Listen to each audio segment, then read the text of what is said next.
Hello everyone, आप सभी का बहुत बहुत स्वागत है आपकी इस YouTube channel study wire geography में। आज की इस वीडियो में हम आप सभी से चर्चा करने जा रहे हैं हमारी जो एमएससी ज्योग्राफी की जो प्रीवियस ईयर की जो फर्स्ट सेम की बुक है वो हमारे सामने आप सभी के साथ नोट शेयर करने जा रहे हैं। ये शॉर्ट नोट्स हमें दरअसल नेट की सहायता से आप कहीं से भी ले सकते हैं। हिंदी इंग्लिश मीडियम मैटर नहीं करता है। तो सबसे पहले किसी भी काम स्टार्ट करने से पहले आप सभी के मन में किसी भी प्रकार की शंका हो, डाउट्स हो, वो क्लियर हो जाने चाहिए। डाउट्स के साथ आगे बढ़ना कहीं ना कहीं मन में बोझ लेके आगे बढ़ने जैसा हो जाता है। तो ना तो आप प्रगति कर पाते हैं और ना ही आपकी परफॉर्मेंस भी अच्छी हो पाती है। कहीं ना कहीं दोनों चीज़ें ही प्रभावित होती हैं। तो किसी तरीके से आज हम बात करेंगे हमारी जो क्लाइमेटोलॉजी है, जलवायु है, वो इसके बारे में कुछ परिभाषाएं दी, इनके अर्थ क्या है और इनके मेन पॉइंट क्या है, और हाँ, इस शब्द की जो ओरिजिन है वो किस भाषा से हुई है।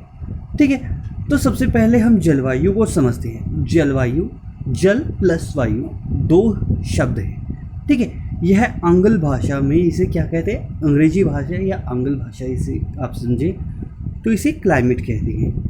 वह इस शब्द का उत्पत्ति जो है यानी ओरिजिन जो है वो यूनानी भाषा के शब्द क्लाइमा से हुआ है, जिसका शाब्दिक अर्थ है झुकाव अर्थात ढाल, यानी झुकाव आप स्लोप कह सकते हैं। ठीक है, और इसके बारे में प्राचीन यूनान विद्वानों का मानना था कि पृथ्वी के विभिन्न अक्षांशों पर सूर्य की किरणों का झुकाव या तिरछापन विभिन्न प्रकार से जलवायु का क्या है, स्रोत है।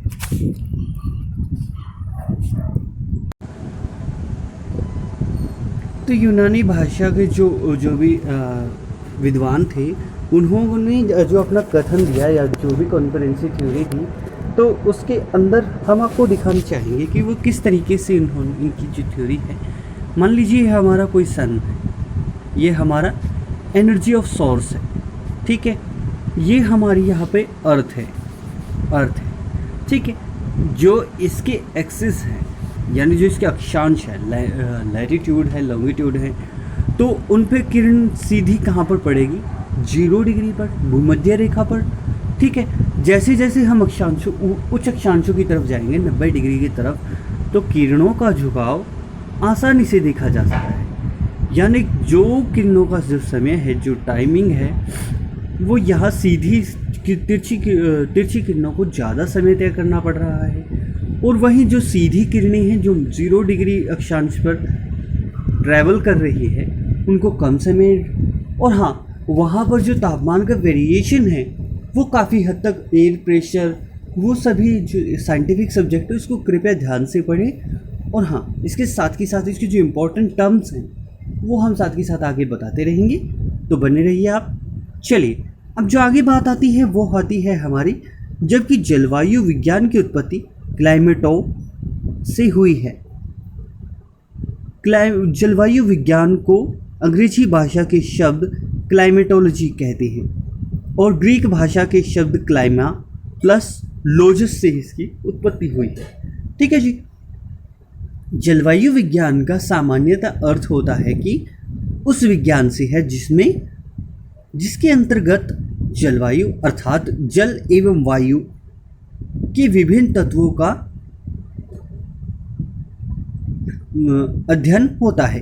ठीक है, परिभाषा की अगर हम बात करें तो परिभाषा जो है वो हेविट्स के अनुसार, हेविट्स क्या कहते हैं, जलवायु के अंतर्गत पृथ्वी की दशाओं का अध्ययन किया जाता है। पृथ्वी की दशाएं, पृथ्वी की जो जलवायु है कैसे कैसे, वो हम आगे चर्चा करेंगे। और नेक्स्ट लेक्चर के अंदर हम कोशिश करेंगे कि आपको डीपली, बहुत ही अच्छे तरीके से हम कोशिश करेंगे आपके लिए अच्छे से best to best note provide करने का।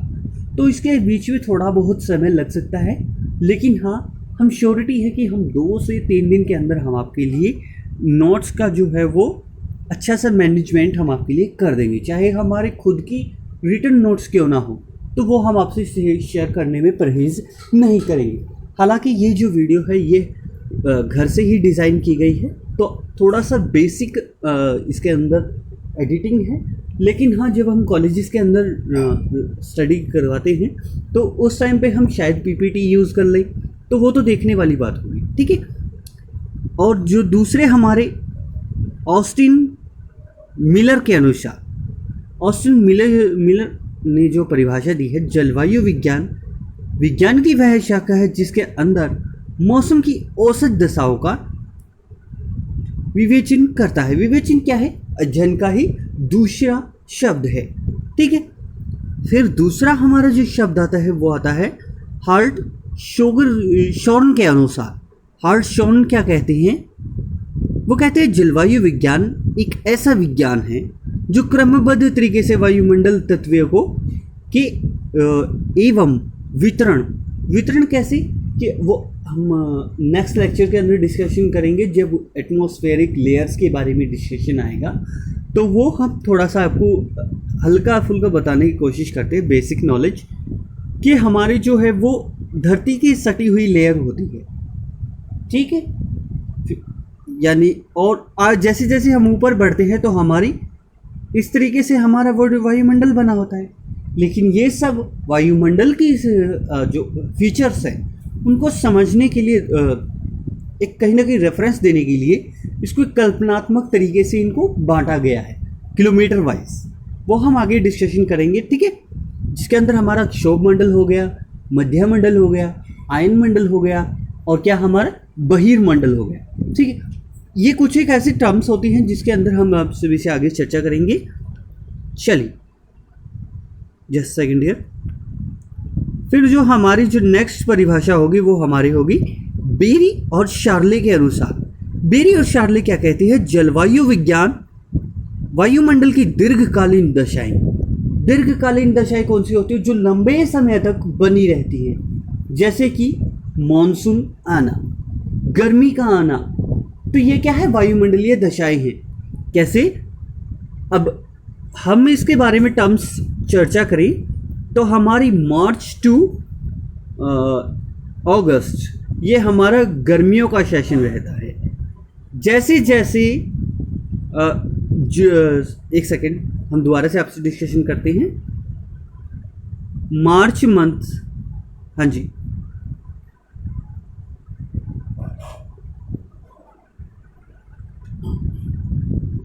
मार्च मंथ से लेकर आपका जून के एंड तक ये टर्म होता है आपका समर का। फिर होता है जुलाई से लेकर सितंबर तक ये हमारा होता है मानसून का। और अक्टूबर से लेकर और फैब तक ये हमारा होता है कहाँ का? क्या का? विंटर का, ठीक है। ये कई कई कंट्रीज़ के अंदर बात करती है उस कंट्री की सिचुएशन कैसी है, कि वो कौन से लैटिट्यूड में लाई करती है, कौन सी एक तरीके से वायुमंडलीय जो पेटी होती है, वायु दाब की पेटी होती है, वो कहाँ पर जो उसकी क्लाइमेट कंडीशन है वो कैसी है। कहीं पर तो आपको 10 महीने की ठंड देखने को मिलती है, जैसे कनाडा हो गया, ठीक है। और कहीं पर आपको बिल्कुल भारत की तरह विषम जलवायु देखने को मिलती है, ठीक है जी। वर्ल्ड मेट्रियोलॉजी ऑर्गेनाइजेशन यानी WMO मौसम विज्ञान संख्या ने जलवायु के लिए मौसम दीर्घकालीन औसत ज्ञात करने हेतु 31 वर्ष की प्रमाणिक माना है। कैसे? कोई भी हम क्लाइमेटिक डेटा उठाएं, सबसे पहले डेटा उठाने का काम किसका है? WMO का, वर्ल्ड मीटियोलॉजिकल। WMO इस डेटा को 31 ईयर्स के लिए वैलिड मानता है कि 31 ईयर के अंदर क्लाइमेट के अंदर क्या क्या चेंजेस आए, ठीक है। फिर टेलर के अनुसार, टेलर क्या कहते हैं? मौसम का समाकलन जलवायु है और जलवायु का विभेदन मौसम है। कैसे समाकलन? कैसे? मौसम, बहुत सारे मौसम जुड़कर जलवायु का निर्माण करते हैं दीर्घकालीन। और जलवायु का विभेदन करें, अगर हम उसको विभाजित करें, डिवाइड करें, तो वो मौसम है, ठीक है। अलग अलग मौसम का जुड़ाव क्या कहलाता है? जलवायु कहलाता है। और अलग अलग जलवायु को अगर हम विभाजित करें अलग अलग भागों में, उष्ण जलवायु, शीत जलवायु, तो वो क्या है? एक मौसम का रूप ले लेती है। ठीक है जी। मौसम प्रतिदिन बदलता है, प्रति घंटे बदलता है, प्रति सप्ताह बदलता है, प्रति माह बदलता है और प्रति वर्ष बदलता है। लेकिन जो जलवायु है वो हर 31 साल के बाद अपना चेंजेस देखने को मिलता है। अब आपने भारत के अंदर एक्सट्रीम वेदर कंडीशन देखी होंगी। एक्सट्रीम वेदर कंडीशन कैसी? पूरे इंडिया के अंदर आपने देखा होगा, नॉर्दर्न पार्ट्स के अंदर हीट वेव ने ऐसा प्रचंड, कहीं ना कहीं बहुत बुरा हाल मचा दिया जिसकी कोई हद नहीं। टेम्परेचर लगभग 50 या 49 डिग्री सेल्सियस तो दिल्ली के अंदर रिकॉर्ड हुए हैं। ठीक है, इसमें कोई दो राय नहीं है। तो जलवायु विज्ञान का विषय क्षेत्र हम देख लेते हैं।